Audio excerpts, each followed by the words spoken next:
بسم الله. حبيبي والله لذيذة الورقة ده، في حاجات غريبة. هي موقف حصل لك مع صاحبك حماده هلال مش قادر تنساه؟ في موقف حصل ما بينكم مش قادر تنساه على في كبر؟ مره برضه بالذكر برضه الحاج عبد الفتاح هلال والده ده طبعا ابويا ربنا يشفيه ويعافيه يخليه لينا. ربنا يشفيه يا رب. كنا طبعا اطفال صغيرين 8 سنين كده ولا حاجه، بنروح نعوم مش عارف فين في النيل، نعوم فين كده وبتاع، فالمهم راجعين هدومنا مبلوله يعني. ماشيين في الشارع فانا طلعت مبلولين. فانا طلعت البيت عادي، ربنا سترها عليا واتدريت وتمام.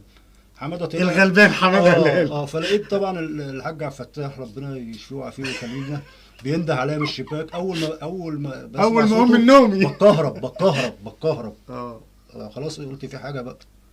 اول ما قبل ما يقول لي قلت له ده احنا رحنا كذا وعملنا كذا وعملنا اعترفت كذا. من قال لي غير أي تعالى حاجة. تعالى يا حبيبي تعالى. خدته وطلعت. قال لي قول لي بقى يا هادي انت كنت فين؟ ببص طبعا لقيته معلق حماده. كان متعلق. بعد طبعا خلصنا قال لي انا متعلق بقالي ساعه ما اتكلمتش.